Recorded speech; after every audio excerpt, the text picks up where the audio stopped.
Hello Yogesh ji, आवाज आ रही है?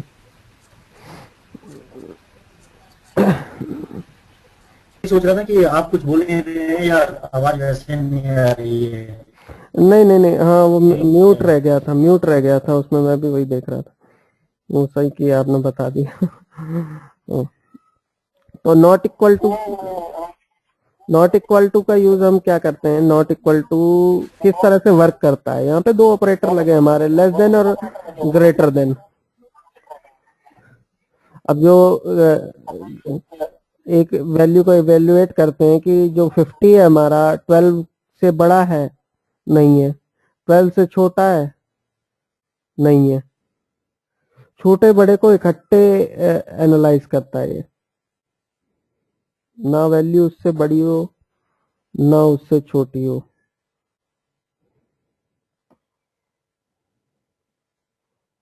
यानी कि not equal to, less than, greater than equal to, ये हमारा, जैसे मैं कह देता हूँ, पहले तो मैं कर देता हूँ इसमें, यहाँ पे बदलता हूँ, यही कंडीशन इनमें भी लगा देता हूँ। हमारा greater than equal to this, और less than equal to this.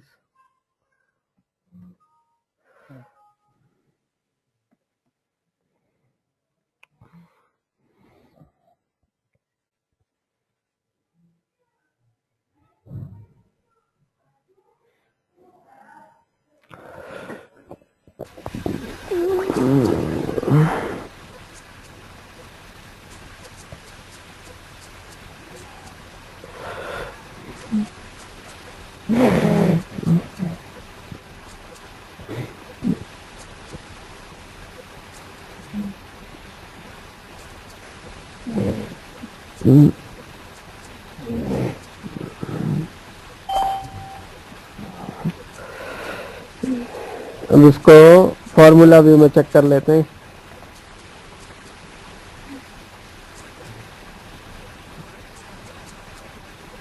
Less than equal to में देखते हैं, अगर मैं यहाँ पे वैल्यू 50 कर देता हूँ तो ट्रू दिखा रहा है, पर अगर लेस देन में 50 कर देता हूँ तो फॉल्स दिखाएगा।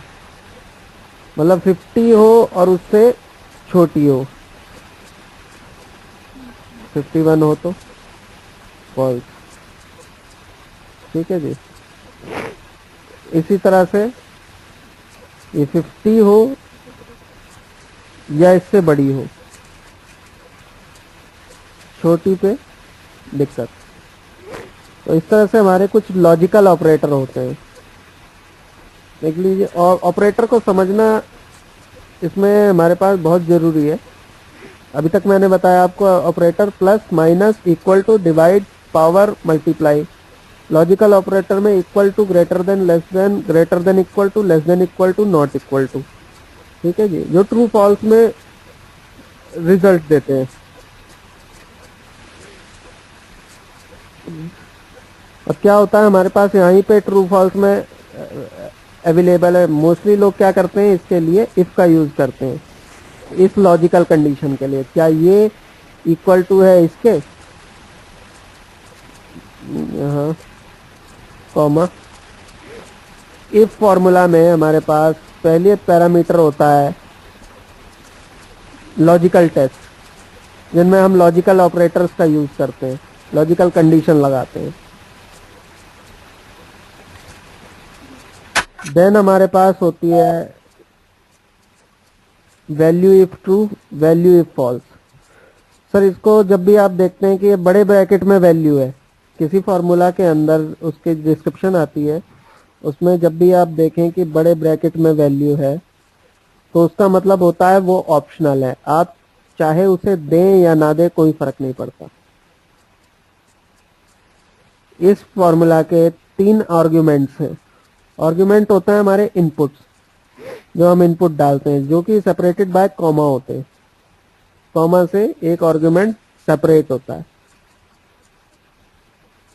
ठीक है जी। ट्रू आने पे क्या करना है, हमें ओके लिखना है। टेक्स्ट की जो नोटेशन देंगे हम, वो इन्वर्टेड कॉमास के अंदर देंगे अगर हम टेक्स्ट लिख रहे हैं, और अगर कोई नंबर लिख रहे हैं तो हम डायरेक्ट ऐसे लिख सकते हैं। फॉल्स कंडीशन में ये नंबर दिखाएगा, ट्रू कंडीशन में ये रिजल्ट दिखाएगा। ठीक है जी। फॉल्स है, 50 करता हूँ। ठीक है जी। अब जैसे कि हमारा हमने देखा कि इफ जो फॉर्मूला क्या करता है, किसी लॉजिकल टेस्ट पे ट्रू या फॉल्स में देता है। यहाँ तो हमने दे दी वैल्यू, पर इसके बीच में हम कोई फॉर्मूला भी काम करा सकते हैं। अगर ओके हो तब क्या करें, इसको समझने के लिए एक एग्जांपल थोड़ा सा अलग लेते हैं।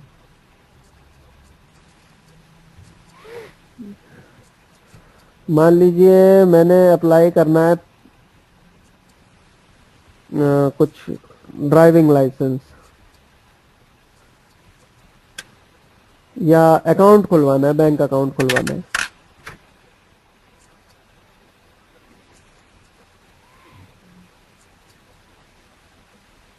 जिसके लिए मेरे को क्या जरूरत है, उन्होंने कहा आप डीएल दे दो।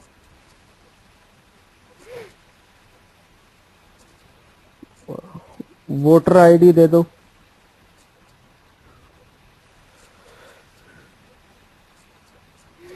डीएल दे दो, वोटर आईडी दे दो अपने आईडी प्रूफ में। रेजिडेंस प्रूफ में आप दे दो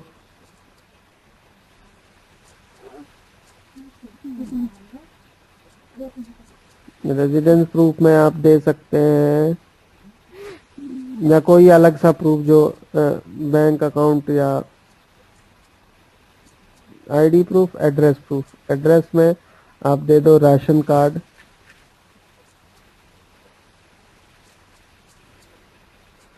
या इलेक्ट्रिसिटी बिल।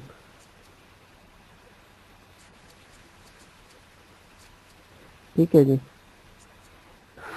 रिजल्ट हमें सिलेक्टेड या रिजेक्टेड में दिखाना है। तो पहला कैंडिडेट आया मेरे पास, जैसे मैं ही बनवाने गया। ठीक है जी। ने पूछा आपके पास आईडी प्रूफ में क्या है, मैंने कहा जी डीएल है। ठीक है, ये नो कर दिया।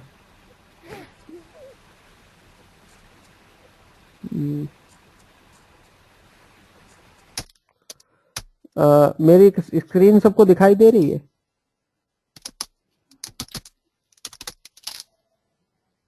Okay hello. ओके हाँ जी, ओके दिखाई ओके। दे रही है। हाँ जी हाँ हाँ जी। जी, बीच में इंटरेक्शन ये करते रहिए बीच में मुझे। कनेक्शन टूट गया था। अच्छा, मे भी हो सकता है सर। Now it's fine.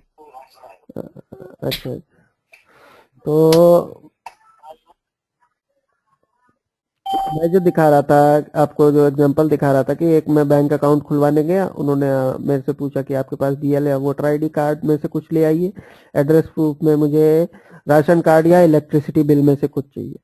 मैंने कहा इसमें से क्या है, मैंने कहा जी इलेक्ट्रिसिटी बिल है, राशन कार्ड नहीं है। ठीक है जी। अब उनका क्राइटेरिया है कि आप इन दोनों में से कुछ हो, इन दोनों में से इन दोनों में से कोई एक चीज हो तो आप सिलेक्टेड है, और इन दोनों में से कोई एक चीज हो तो आप सिलेक्टेड है। ठीक है जी। आपका मतलब अकाउंट खुल जाएगा। इफ कंडीशन हम यूज करते हैं। पहला बाहर पे कैलकुलेशन कर लेते हैं, एक आईडी प्रूफ के लिए और एक एड्रेस प्रूफ के लिए। हेलो, हाँ, एड्रेस प्रूफ के लिए। तो इसमें हम लगाएंगे इफ कंडीशन, क्या ये इक्वल टू वाई है।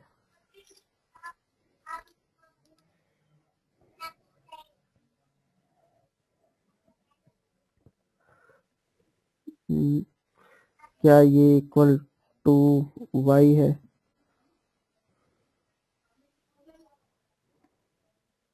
ट्रू आया। आईडी के 2 पॉइंट लगा लेते हैं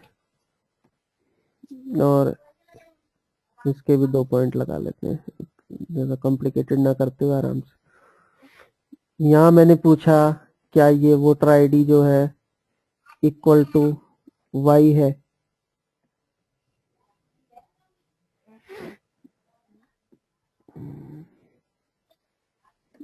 इसने कहा नहीं है। मैंने ये पूछा, ये वैसे तो कंडीशन तो सेम ही है, मैं चाहूँ तो इसको ड्रैग कर सकता हूँ डायरेक्टली। ठीक है जी। ड्रैग करने से क्या होता है, अपना जैसे ये B17 है, B17 है, जब मैं इसको ड्रैग करूंगा तो ये C हो जाएगा। मतलब कि अगर यहाँ पे 1 2 3 4 मैंने ये लिखा है, पहला सेल रेफरेंस मैंने ये दे दिया, इसके भी नीचे बढ़ा देता हूँ 6 7 8 9 10 11 13 इस तरह से है। ये रेफरेंस का है, थोड़ा सा रेफरेंस के बारे में आपको बता दूं ताकि ये ड्रैगिंग ड्रॉपिंग में प्रॉब्लम ना हो। मैंने सिलेक्ट कर लिया B19। जब मैं इसको ड्रैग करूंगा इधर तो ये मेरे को वहां की वैल्यू दिखा रहा है। अब क्या हुआ ड्रैग करने पे, फॉर्मूला व्यू में जाते, ये देखिए B9 C9 D9 E9, ये कॉलम की तरफ बढ़ गया। जब मैंने इधर ड्रैग किया तो इसी तरह से इसने कॉलम भी बढ़ा लिए अपने, और जब मैं इसको नीचे ड्रैग करूंगा तो ये अपनी रो बढ़ा लेगा। जो चीज आप बढ़ने से रोकना चाहते हैं उसके आगे डॉलर लगा दीजिए। मैं चाहता हूं कि मेरा ड्रैग करने पे कॉलम ना चेंज हो, तो कॉलम के आगे डॉलर लगा दिया मैंने। अब मैं इसको ड्रैग करूंगा तो ये बी नहीं चेंज होगा मेरा, ठीक है जी। अब बी को मैं नीचे खींचता हूँ, 20 21 22 अभी भी चेंज हो रहा है। अगर मैं 19 के आगे भी डॉलर लगा दूंगा, जब इसको ड्रैग करूंगा वैल्यू सेम, यहाँ भी वैल्यू सेम। अब मैं क्या करता हूँ, बी के आगे से हटा देता हूँ, 19 के आगे लगा रहने देता हूँ। अब मैं ड्रैग कर रहा हूँ इसको तो ये सी चेंज हो रहा है, नीचे चेंज कर रहा हूँ, 19 के आगे रो पे लगा है, रो वही रहेगी हमारी। इसको समझाने का मतलब था मेरा, मैं सिंपल वैल्यू के साथ लगा के दिखाता हूँ आपको। जब मैंने इसको ड्रैग किया हमारे कॉलम ड्रैग हुए, उनकी वैल्यू बढ़ी। जब मैंने इसको ड्रैग किया तुम्हारे रो ड्रैग हुई, उसकी वैल्यू बढ़ गई। जहां कोई वैल्यू नहीं होती वहां वो 0 दे देता है। तो किसी कॉलम को फिक्स करने के लिए हम डॉलर का यूज करते हैं, कॉलम या रो को। अभी मैंने कॉलम को फिक्स किया, ये चेंज नहीं होगा, पर रो में चेंजेस आएंगे, इनकी वैल्यू रहेगी। अब मैं 19 के आगे लगा देता हूँ, तो मैं इसको चेंज करूंगा, वैल्यू बढ़ेगी, पर जब दूसरी तरफ चेंज करूंगा तो ये चेंज हो जाएगा, ठीक है जी।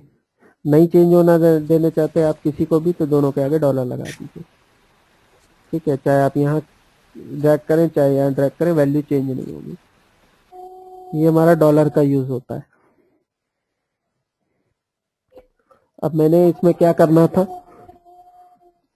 क्या ये इक्वल टू वाई है, ये सब्सिक्वेंटली इसने इन सब की कंडीशन चेक कर ली। अब मेरे को दो क्राइटेरिया में क्या निकालना है कि इन दोनों में से कोई एक ट्रू हो और इन दोनों में से कोई एक ट्रू हो।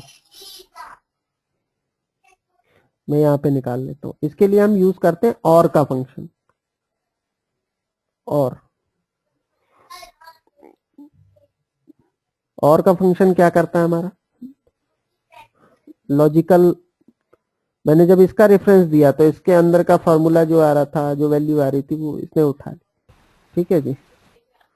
और इसमें जितनी भी कंडीशंस दी जाएंगी,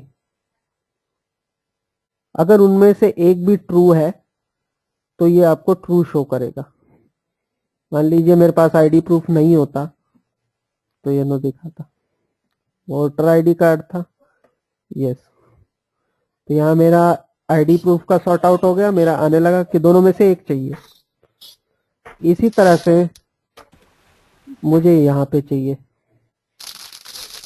और कंडीशन। अब ये तो और कंडीशन के थ्रू हो गया, मैंने एनालाइज कर लिया कि आईडी प्रूफ एड्रेस प्रूफ में से एक एक लेना है, कोई एक भी हो तो चल जाएगा। अब यहाँ क्या लगाना है, यहाँ पे मुझे चाहिए कि दोनों, ये दोनों में से एक एक डॉक्यूमेंट होना ही चाहिए। तो यहाँ पे लगाते हैं हम एंड का फंक्शन। एंड का क्या करता है, एंड के अंदर जितनी कंडीशन होंगी, अगर सब ट्रू होंगी तभी ट्रू दिखाएगा, एक भी फॉल्स होगी तो वो फॉल्स दिखाएगा मुझे।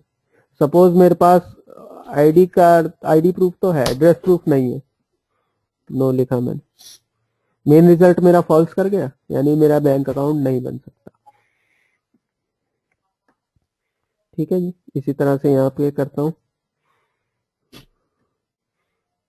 ठीक है जी, तो बेसिकली मुझे ये इम्प्लीमेंट करना है यहाँ पे, और इसके बेस पे रिजल्ट देना है। इफ ये ट्रू हो तो सिलेक्टेड, अदरवाइज रिजेक्टेड। देखते हैं काम करता है नहीं करता। यहाँ पे मैंने बोल दिया कि ड्राइविंग लाइसेंस भी नहीं है, वोटर आईडी भी नहीं है, रिजेक्टेड कर दिया। इसी तरह से इलेक्ट्रिसिटी बिल रिजेक्टेड। ठीक है जी, इसको वाई कर देते हैं, इसको नो कर देते हैं। ठीक है जी, अब इसको एक फंक्शन में हमें बिल्ड करना है।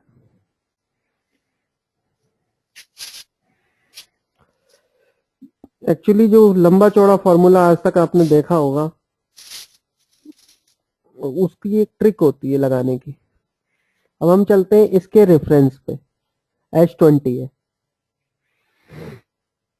क्या करते हैं, यहां जाते हैं, इक्वल टू से पहले का कॉपी कर लेते हैं, कंट्रोल सी से एस्केप मार के बाहर आते हैं।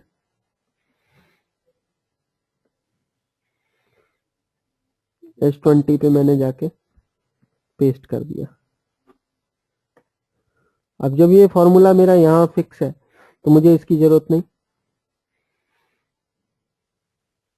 अब इसके अंदर मेरे एंड के अंदर दो रेफरेंस आ गए, H19 I19। अब H19 में मैं H19 का कॉपी कर दूंगा, I19 में मैं I19 का कॉपी कर दूंगा। H19 में ये था,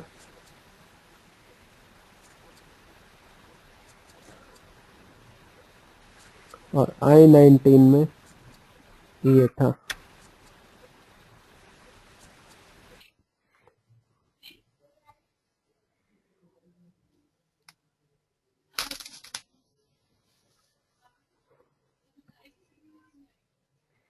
ये लगा दिया, यहाँ चल गया मेरा। अब इन दोनों की जरूरत नहीं।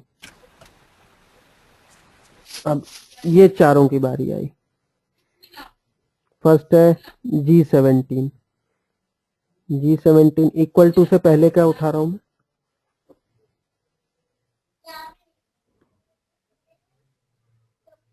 ये लगाया।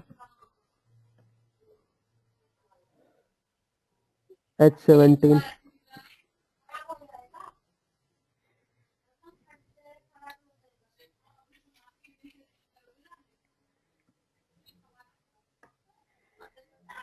GH का काम हो गया। I17 और J17,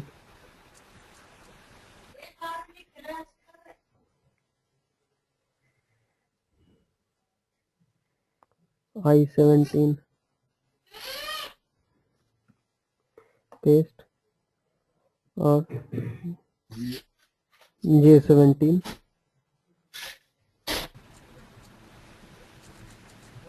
पेस्ट।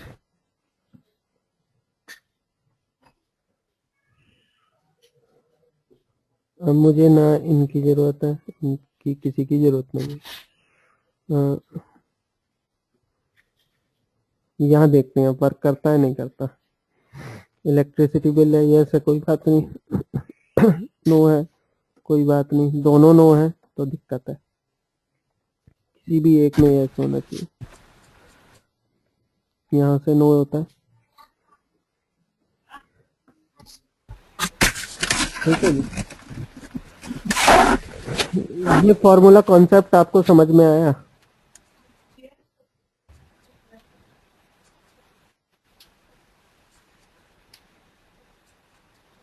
किसी को कोई डाउट है इसमें तो पूछ सकता है।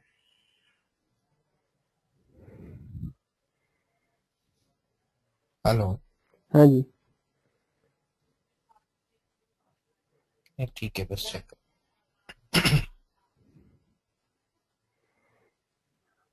ठीक है। अब इनको जरा फिक्स कर देते हैं ताकि इनकी वैल्यूज जो हैं हम जब नीचे ड्रैग करें तो वैसे तो सही आएगी, कहीं कोई दिक्कत नहीं। ये फॉर्मूला मेरा ड्रैग हो गया, यहाँ पे अलग अलग कैंडिडेट आते हैं, इनके पास ये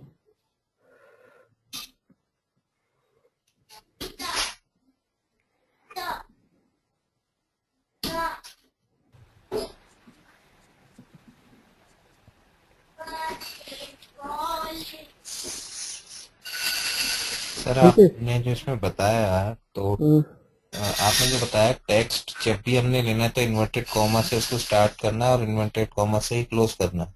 हाँ जी, हाँ जी। जब और फॉर्मूले के सेपरेशन अंदर हमेशा कॉमा से होगी, कॉमा से होगी, बड़ी ब्रैकेट। जब भी किसी भी फॉर्मूले में लेना है तो अगर टेक्स्ट में लेना है तो इन्वर्टेड कॉमास में लेना है। हाँ जी, हाँ जी। किसी भी फॉर्मूला में जब भी टेक्स्ट एंटर होगा तो इन्वर्टेड कॉमा से, न्यूमेरिक्स एंटर होंगे तो उनके लिए कोई जरूरत नहीं है, नंबर डायरेक्ट और एंटर कर। सेपरेशन के लिए हमेशा कॉमा यूज होगा। सेपरेशन के लिए कॉमा यूज होगा। दूसरा, जिस फंक्शन के अंदर है इसका, ये जो हमारी डिस्क्रिप्शन दिखाती है इसका भी बहुत अच्छा रोल है। अब जैसे मेरा इफ कंडीशन शुरू हुई, लॉजिकल टेस्ट क्या हुआ है इसमें, 3 पार्ट से मुझे पता था लॉजिकल टेस्ट होना। लॉजिकल टेस्ट जैसे ही मैंने क्लिक किया तो इसने पूरी ये लॉजिकल कैलकुलेशन दिखा दी मुझे। ये थी आपकी जी। Logical code. Value if true पे क्या हुआ, वैल्यू इफ फॉल्स पे क्या हुआ। अब जैसे हम एंड के पास आ गए, एंड के अंदर चले गए, ये एंड का ले लिया, इसमें लॉजिकल टेस्ट क्या हुआ, एक ही लॉजिकल टेस्ट था, 2 थे।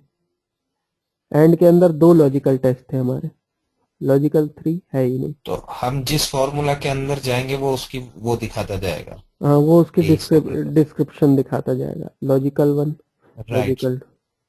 ठीक है, तो ये इसमें हेल्पफुल होता है। दूसरा, एक बड़ी बात ध्यान रखने वाली होती है, जो हमारा बड़ी ब्रैकेट जिस आर्ग्यूमेंट में बड़ी ब्रैकेट दिखा रहा हो वो एंटर करो मत करो कोई फर्क नहीं पड़ता, ऑप्शनल होती है।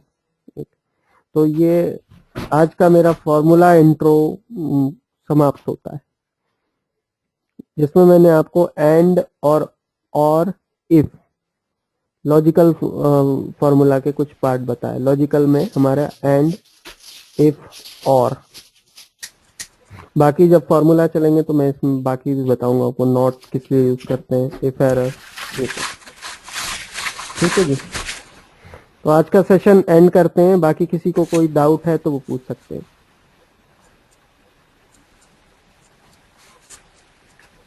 Thank you sir.